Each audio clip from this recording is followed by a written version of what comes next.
Oke, bismillahirrahmanirrahim. Assalamualaikum warahmatullahi wabarakatuh. Nah, kita balik lagi dalam podcast Lazisna. Tiba-tiba podcast. Nah, untuk siang hari ini kita tiba-tiba kedatangan Kasidik. Kasidik adalah seorang pendongeng Nusantara yang sudah berkeliling menggunakan mobilnya untuk berdongeng. Nah, Kasidik juga membuat sebuah gerakan anak pejuang subuh Indonesia. Dan sudah ada beberapa tempat yang Kasidik punya cabangnya. Nah, maka dari itu kita kenalan dulu sama Kasidik. Assalamualaikum Kasidik. Waalaikumsalam warahmatullahi wabarakatuh. Salam silaturahim buat semua. Kenalkan saya Kasidik, pendongeng keliling Nusantara, Ketua Gerakan Anak Pejuang Subuh Indonesia. Wah, luar biasa. Kasidik masih bergerak di bidang anak-anak. Memang umur Kasidik berapa, Kak? Baru 25. 25 teman-teman katanya. Hari tepat ulang tahun saya ke-25 alias 52. 52 dibalik ternyata. Nah, Kasidik saja yang 52 semangatnya luar biasa untuk membangun anak-anak Indonesia, membangunkan subuh. Gimana kalian bisa kalah sama Kasidik? Nah, pasti lebih hebat dari saya. Betul. Kasidik markas nih pertama untuk anak pejuang subuh di mana Kasidik? Iya, ada di Masjid Al-Kausar, Warudoyong Cakung. Awal terbentuknya gimana, Kak? Iya, awal terbentuknya ketika itu melihat bahwa anak yang sholat subuh di masjid itu kurang banget. Cuma 1-2 anak, 3-4 anak, itu juga nggak rutin. Hari ini datang, besok nggak muncul. Wah. Jadi kepikiran bagaimana cara membuat anak-anak itu mau dan mampu subuh berjamaah. Saya tekankan mau dan mampu. Sebab ada anak yang mau tapi nggak mampu.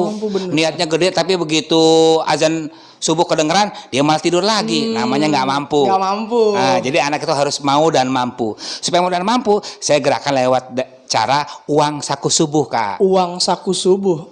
Kayak menarik nih. Coba kita tanya Kasidik nih. Gimana Kasidik uang saku subuh tuh? Jadi setiap anak-anak yang mampu datang subuh berjamaah di masjid sebelum azan subuh, sudah hadir datang, akan ambil nomor.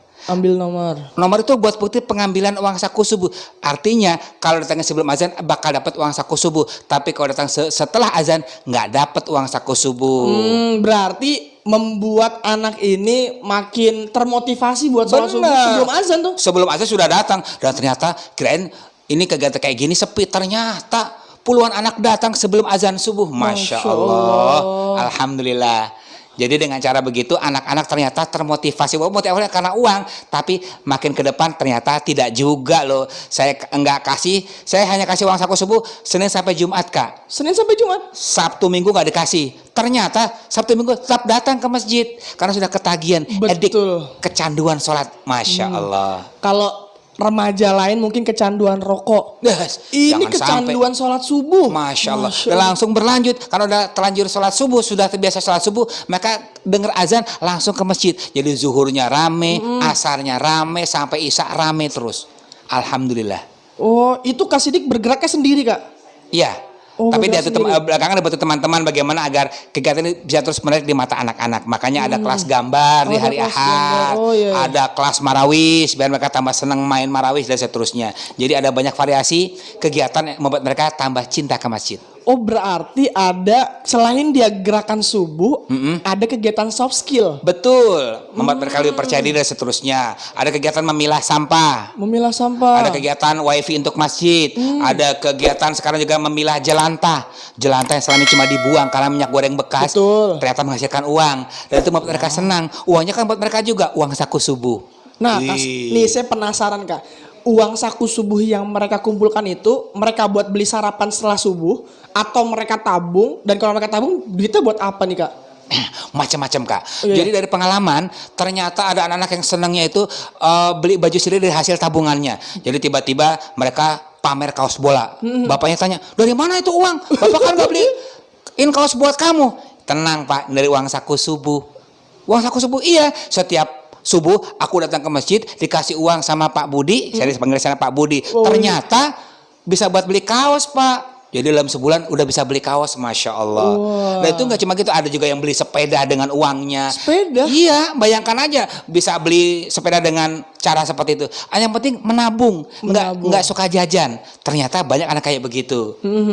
Jadi uang saku subuh ternyata nggak cuma sekedar buat konsumsi jajan. Betul. Sebagian anak menggunakan untuk kepentingan lain. Tapi jadi pun nggak masalah karena itu membuat ekonomi pedagang sekitar jadi hidup, Kak. Ada yang senang sarapan nasi uduk, masih dapat 5.000 di sana. Ada yang senangnya beli onde-onde, jadi juga onde-onde. Jadi tergantung mereka. Jadi anak-anak dia dapat uang subuh dan di sekitar masjid itu ada pedagang nasi uduk, Iya, terbantu ekonomi terbantu, juga. alhamdulillah.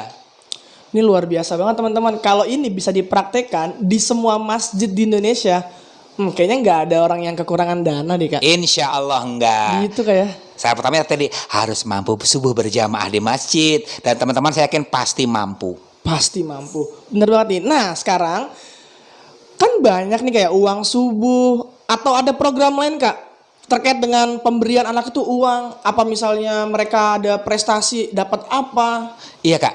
Jadi setiap anak-anak itu di setiap hari dikasih kegiatan berbeda.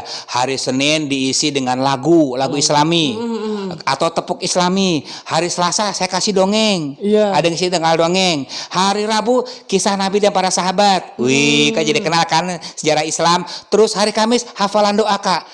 Sederhana saja doanya, tapi membuat mereka jadi tahu karena saya minta bersama artinya. Bersama artinya. Rabbana atina fid dunya hasanah harus sama artinya, nggak cuma bacanya doang. Jadi akhirnya mereka tahu apa arti Rabbana atina itu, beserta artinya. Semacam itu, Kak. Jadi setiap hari Kamis hafalan doa. Hari Jumat kita baca Al-Ma'surat sama-sama, mendoakan donatur yang selama ini udah bantu kita. Ya Allah. Jadi tujuannya membantu donatur, mendoakan donatur agar sukses dunia akhirat. Dan terakhir hari Sabtu kadang-kadang kita datengin pendongeng, Kak. Datengin pendongeng. Pendongeng. Kan kasih di pendongeng. Kalau dengan saya kan udah bosan. Oh, Dengan dari iya pendongeng sih. tamu, ada yang ngasih sulap, ada yang ngasih permainan. Jadi macam-macam, Kak. Dengan cara begitu mereka selalu menantikan subuh ini ada apa ya? Oh iya Itu, benar, Kak. benar. Jadi selalu kegiatan berbeda setiap hari. Nah benar nih, Kak. Ternyata anak-anak sekarang khususnya anak-anak ini mereka tuh lebih kenal sama artis-artis Korea mungkin. Iya, betul. Terus sama mungkin mereka berpikir bahwa pahlawan sebenarnya itu adalah superhero di TV kayak Batman, Superman. Padahal sahabat-sahabat jauh lebih luar biasa dan ini Betul, Kak. bukan cerita yang bohong gitu, Kak ya. Betul, beneran jadi. Beneran? Maka kami kisahkan hal seperti itu, kisah para sahabat kepada mereka, kepada anak-anak, juga para ulama. Oh. Kami setiap bulan Agustus misalnya kami khusus bercerita soal pejuang kemerdekaan. Ada Bung Karno kami ceritakan, ada Bung Hatta kami ceritakan, Cut Nyak-din kami ceritakan agar anak merasa memiliki Indonesia. Betul banget. Jadi nggak cuma terkait dengan keislaman. Betul, bulan kemerdekaan nasionalisme. juga harus ditinggikan. Oh, berarti di setiap momentum-momentum Tertentu tertentu kami kisahkan keistimewaannya. Kemarin kurban. Kami kisahkan bagaimana kisah Nabi Ibrahim dan Nabi Ismail. Jadi kami mengerti arti berkurban. jadi mereka kayak ada motivasi buat berkurban tuh, Kak. Betul. Mantap bener. Doakan saja tahun depan sudah ada kambing dari anak pejuang subuh loh. Masya Allah. Amin. Nah, ini Kak Kak Sidik baru di satu tempat atau di beberapa tempat, Kak? Selama 3 tahun gerakan ini sudah ada 10 tempat loh. 10 tempat? masjid. Selain Berapa tahun, Kak? Al-Kausar. Dalam berapa tahun nih? Tapi ya tadi dalam 3 tahun. Pergerakan masih lambat. Nanti Pati Bantul Azizna akan tambah luas gerakannya. luar Masya Allah. biasa, Bakal bener. Azizna ya menjadi mitra dari gerakan Pejuang Subuh agar sama-sama berkontribusi buat masa depan Indonesia lebih baik. Nah, betul banget. Ternyata Kak Sidik ini juga selain kalau nggak ada donatur, Kak Sidik pakai uang sendiri. Ternyata. Iya, tapi itu bagaimana bisa ceritakan. Intinya cuma bagaimana caranya kita bisa terus membuat anak-anak bahagia. Betul banget. Apapun caranya. Jadi kita kontribusi untuk anak-anak biar kita ada yang nolong nantinya. Kak. Amin, itu harapan saya. Harapan terbesar itu. Amal soleh saya masih sedikit, Ya Allah. Kalau kita ngelihat tadi Kak Sidik luar biasa gitu ya perjuangannya, ternyata amalnya masih sedikit. Apalagi kita teman-teman. Iya sama. Ya Allah. Kecil banget. Nah, ada yang menarik lagi Kak Sidik. Apa nih, Kak? Silakan. Jadi kalau kita lihat dari beberapa tempat nih Kak Sidik, bisa nggak sih masjid-masjid itu yang mungkin dia pengen mengadakan seperti Sangat bisa.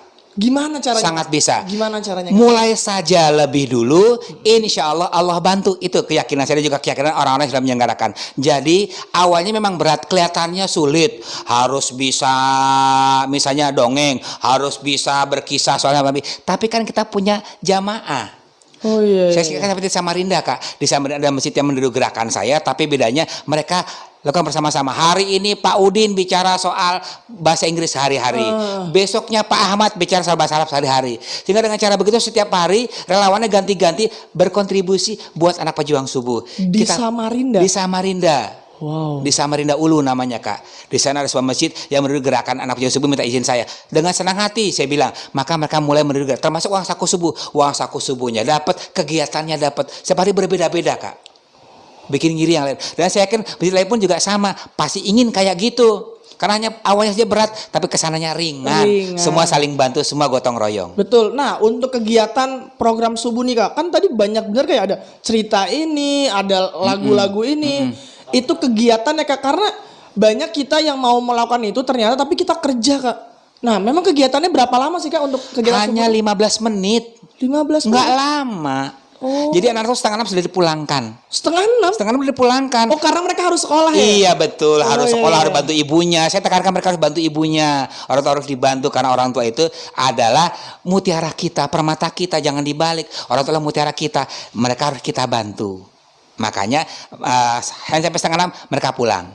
Sudah dapat uang saku subuh mereka gunakan masing-masing. Dengan cara begitu orang tua senang karena nggak lama tapi tiap hari dan anaknya bertambah ilmu. Masya Allah, berarti nggak buang-buang waktu. Iya, satu lagi nih Kak, ini yang perlu juga teman-teman tahu nih, bahwa prestasi anak subuh itu luar biasa. Saya bisa gambarkan, waktu saya memulai 2018, itu saya kasih beasiswa, besarnya 100.000 setiap bulan. 100.000 setiap bulan. Ke setiap anak yang rata nilainya 8. Wow. Ternyata tahun pertama hanya 22, tahun kedua melonjak 35, tahun ketiga 45. Berarti ada progres, Kak. Masya Allah, nilainya 8 semua, Kak. Karena mau ngejar uang gitu ya. Masya enggak, karena mereka sangat antusias mendengar bahwa anak pejuang subuh dihargai prestasinya. Iya, benar. Jadi mereka sangat senang dan mereka kumpulkan rapot. Jadi itu saya kumpulkan dari bukti rapot mereka ternyata meningkat. Yang tadi rata-ratanya 8 jadi 8,5 setelah ikut 2 tahun kegiatan. Jadi sebuah gambaran bahwa sama sekali tidak benar kalau ada yang bilang anak pejuang subuh itu bakal ngantuk di sekolah misalnya. Enggak benar, mereka melek. Keren banget. Mereka berprestasi di sekolah dan dibuktikan dengan rapot mereka yang tambah membaik dari tahun ke tahun. Jadi bukan omong kosong. Emang kalau manfaat sendiri, Kak, manfaat kalau kita misalkan subuh berjamaah di masjid apa sih, Kak? Nah, ada 5 manfaat setidaknya nih. 1, Allah tambah sayang. Pasti dong. Iya dong. Beda sama anak yang nggak sholat subuh dengan yang sholat subuh. Pasti Allah tambah sayang dengan anak yang sholat subuh.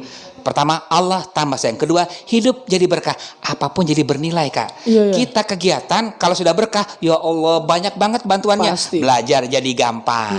Orang tua jadi nggak gampang marah. Kayak Betul. gitu di antara keberkahan hidup. Yang ketiga, badan jadi sehat.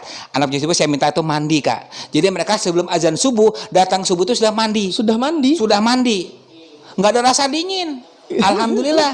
Jadi itu mereka jadi sehat, nggak pilek, nggak gampang demam dan seterusnya. Karena mereka terbiasa mandi sebelum subuh. Wah, luar biasa. Nah, berikutnya lagi pahala bertambah, pahala berlimpah. Wih. Berlimpah, orang paling kaya di dunia siapa?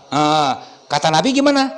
Orang yang sholat qobliyah subuh aja udah bikin pahala lebih dari dunia seisinya kan. Betul, pahalanya. 2 rakaat sebelum sholat subuh. Itu pahalanya mengalahkan dunia dan seisinya. Bill Gates lewat. Siapa udah sih mau disaingin? Kagak ada udah. Benar. Ya, jadi terakhir rezeki bertambah.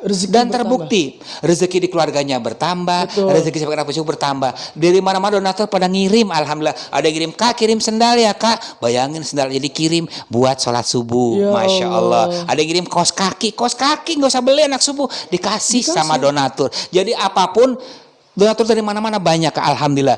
Ngasih uang saku tambahan, ngasih tadi kaos kaki, ngasih botol minum, ngasih paket belajar segala macam. Mereka sumbangkan buat anak subuh karena tahu anak subuh itu betul-betul anak yang berusaha dan mampu subuh berjamaah di masjid yang tidak mudah dilakukan oleh orang lain. Wah, alhamdulillah. Masya Allah. Ini anak-anak ini nantinya bakal nolongin orang tuanya di akhirat nih pasti nih. Amin, Masya ya Allah. Allah. Karena salah satu yang ditinggalkan di dunia nanti ketika kita meninggal adalah anak yang soleh dan Betul, soleha. amin ya Allah. Ya Allah, Itu semoga- harapan kami. Betul. Semoga kedepannya mereka bisa menjadi penolong-penolong kita ya Kak ya. Allah, betul banget. Amin. Berarti Kak Sidik nih mencetak penerus-penerus Kak Sidik berikutnya nih. Amin, amin. Diharapkan begitu Kak. Betul banget. Nah, Kak Sidik, gimana kalau ada masjid-masjid yang ingin membuat ini Kak Sidik, caranya gimana? Caranya mudah. Hubungi saja saya atau Lazisna. Boleh. Kami akan mendatangi masjid-masjid yang minta dibimbing. Kami akan bimbing gratis. Nggak bayar, Kak? Nggak bayar. Kami bimbing relawannya agar mampu nanti bisa bercerita, bisa membuat lagu, bisa membuat karya buat mereka. Kemudian juga nanti kami bimbing di medsos. Gimana nih supaya Instagramnya jadi rame. Kami akan bimbing. Facebook juga begitu, kami bimbing di medsos, kemudian kami janjikan 2 bulan pertama kami pantau. Karena kami yakin saudara kami butuh bantuan. Nanti setelah bisa mandiri kami lepas. Dengan cara begitu insya Allah nggak ada istilah berminat terus dilepas begitu aja. Enggak, kami pasti akan bantu mereka sepenuhnya. Syaratnya harus ada kemauan dulu Kak ya? Betul, ada kemauan, ada anak-anak jadi deh. Relawan bisa dibentuk, bisa dicetak, dana bisa dicari, kegiatan bisa dibikin. Ingat, tidak mesti menguasai semuanya. Relawan A bisa bahasa Inggris, tolong ajarin anak bahasa Inggris. Relawan B bisa bermain, silahkan bermain. Relawan C barangkali bisa mengaji, lakukan mengaji. Dengan cara begitu, setiap kegiatan berbeda-beda dengan relawan yang berbeda juga. Pasti keren. Betul banget. Nah, jadi apapun kegiatannya yang memang ini kegiatan dakwah, maka Allah yang nyiapin dananya. Masya Allah. Betul gitu Kak ya? Sudah terbukti pada masjid saya dan tempat-tempat lain Kak. Ya Allah ya Rob. Nah, jadi teman-teman semuanya, sahabat kebaikan, kalau ada yang mau belajar berkenaan dengan membuat program gerakan anak pejuang subuh di masjid-masjid kalian, bisa langsung hubungi Lazisna atau bisa langsung kunjungi Kak Sidik. Iya betul. Betul banget. Nah, nomor Kak Sidik berapa Kak Sidik? 0815 8604 9900. 24 jam buat teman-teman deh. 24 jam, luar biasa, staminanya itu loh yang luar biasa. Amin, amin. Semoga Allah sehatkan saya semoga terus. Allah sehatkan Kak Sidik Amin, amin. dan keluarganya. Amin, ya Amin, Rabbal amin. Alamin. Oke, baik. Terima kasih Kak Sidik sudah Sama-sama datang Kak, diberi dalam- kesempatan untuk menerangkan soal gerakan anak pejuang subuh. Ini gerakan kita semua. Betul banget. Jadi makasih banget buat Kak Sidik, ternyata kita jadi termotivasi berkenaan Amin, amin. dengan kita bisa bergerak, berbuat kebaikan untuk Betul, Bang. generasi-generasi berikutnya, Betul. penerus-penerus kita. Iya. Tanpa perlu ada anggaran yang besar, yang penting sistemnya berjalan. Iya, dimulai saja dulu. Allah akan bantu, pasti itu. Pasti Allah bantu. Tidak akan ada 1000 langkah jika belum ada langkah pertama. Setuju banget. Betul Kak Sidik ya. Jadi kita harus mulai terlebih dahulu. Jangan takut akan kegagalan karena Allah bersama orang-orang yang berjuang. Masya Allah. Terima betul kasih banget. untuk podcast hari ini. Terima kasih untuk Kak Sidik. Sama-sama, Luar terima kasih biasa kembali banget. Lazisna. Ya, jadi sama-sama kita cukupkan dalam podcast kali ini. Terima kasih semua sahabat kebaikan. Assalamualaikum warahmatullahi wabarakatuh. Waalaikumsalam warahmatullahi wabarakatuh.